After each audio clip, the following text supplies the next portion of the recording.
Buenos días, amigos repúblicos. Hoy quiero comentar con ustedes la grave situación que estamos viviendo en Venezuela, que no da signos de mejorar. Por el contrario, hay un deterioro importante de las condiciones materiales de vida. Y luego de 20 años, de prácticamente 2 décadas de Estado, de régimen chavista, la clase dirigente descubre que el camino que escogieron es equivocado. Y ahora, en el contexto de esta crisis, que es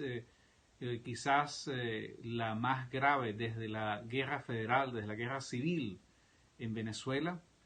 en una situación donde prácticamente se está luchando diariamente para subsistir, para conseguir los alimentos, para conseguir las medicinas, donde no hay transporte, no hay agua, no hay electricidad, no hay seguridad y no hay un Estado, porque el Estado en realidad es prácticamente una estructura que está al servicio de una pandilla que gobierna a Venezuela, usando por supuesto los recursos de la República, las armas, el dinero, las riquezas. Y en el contexto de esta grave crisis, se está celebrando el Congreso del PSUV, que es el Partido Socialista Unido de Venezuela, que es supuestamente la base política o electoral del régimen. Pero esta base política electoral es inexistente. Esta crisis ha golpeado no solamente a los venezolanos en general, sino también a esas masas clientelares, a esas masas serviles de las cuales se aprovecha o se sirve el gobierno para poder movilizarse, porque realmente no hay forma material de poder satisfacer esas prebendas que ellos esperan. Entonces el PSUV como tal, además tomando en cuenta que los últimos procesos, la gran mayoría de los últimos procesos electorales han sido productos de fraudes orquestados por el Consejo Nacional Electoral. En realidad esa maquinaria, supuesta maquinaria del PSUV es inexistente. Hay unas nóminas, ellos dicen que supuestamente tienen 3 o 4 millones de militantes. Nosotros pensamos que seguramente hay un universo de 1,5 millón de personas, de unos 500.000 operadores que forman parte pues de los cuerpos policiales, de las misiones, de los colectivos, que son los que cobran para defender y para de alguna manera sostener al régimen. El sostén del régimen son ese universo de 500.000 personas, al cual por supuesto hay que sumar esas facciones que aún se mantienen en las Fuerzas Armadas sosteniendo al régimen con las armas que son de la República de Venezuela. De manera que este Congreso que está celebrando el PSUV lo único que busca es tratar de justificar el fracaso de 20 años, prácticamente 20 años, de un modelo que no ha servido. Por eso Chávez,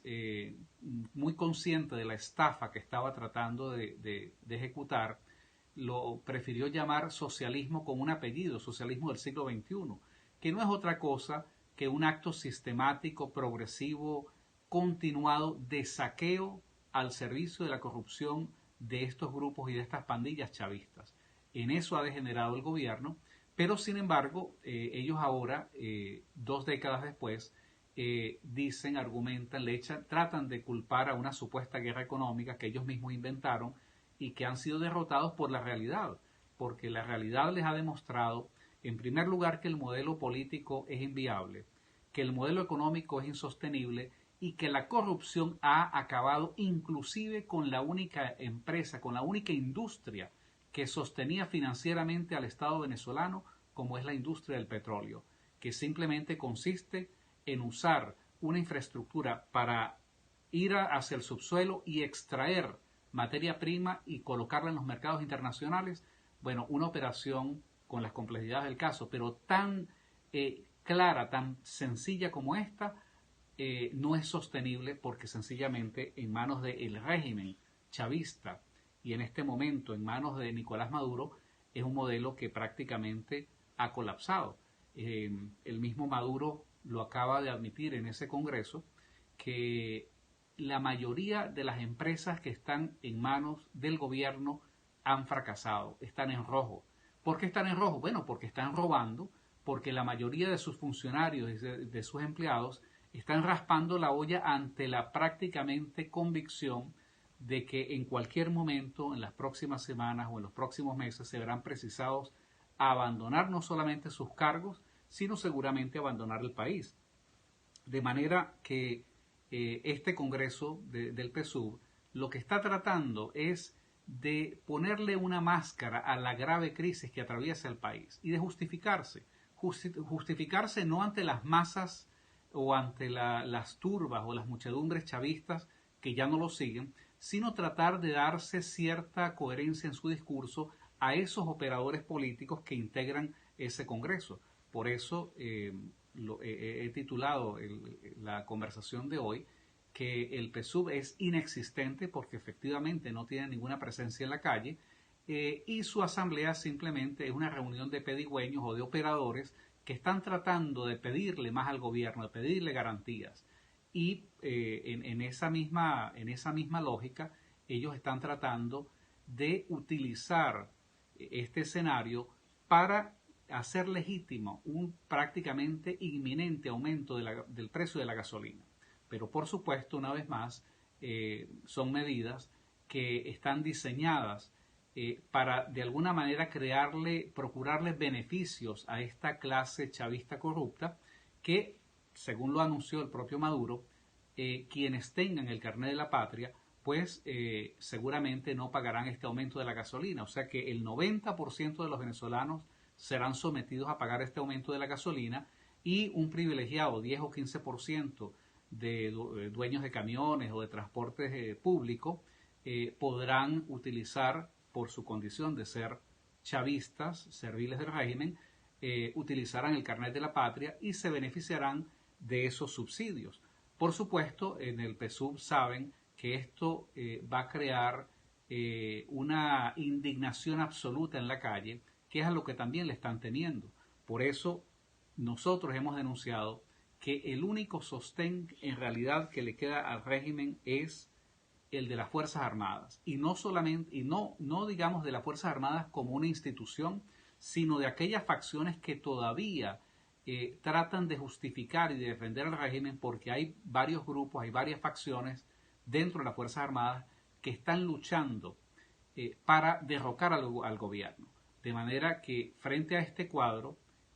nosotros anticipamos que la situación se va a agudizar en las próximas semanas y frente a esta crisis que se sigue en efervescencia, nos sorprenden las declaraciones de algunos operadores de esa falsa oposición, tales como Enrique Capriles Radonsky, que ahora justamente en el peor momento del régimen vuelve otra vez con su discurso electorero, con su discurso presuntamente democrático, para tratar justamente de salvar a un régimen que está prácticamente en su etapa final, en un proceso que prácticamente es irreversible. Pero lamentablemente esta falsa oposición sigue centrada en ese discurso y en esa prédica de una de una eventual salida electoral. Lo hemos denunciado y tenemos que volver a repetirlo y razonarlo y argumentarlo, que frente a un régimen como este, que ha demostrado toda la hazaña y toda la intención de aferrarse al poder, de violar su propia constitución, de realizar fraudes electorales y estafas electorales continuadas y de usar las armas de la República para reprimir, para linchar, para agredir a su propia población civil, este no es un régimen que va a salir por la vía de una negociación, ni siquiera por la vía de una presión internacional, menos aún va a salir por la vía de unas elecciones. Pero aún en el supuesto de que esto fuera así, la cantidad de dinero y de armas que han acumulado los colectivos chavistas y las facciones armadas que defienden al régimen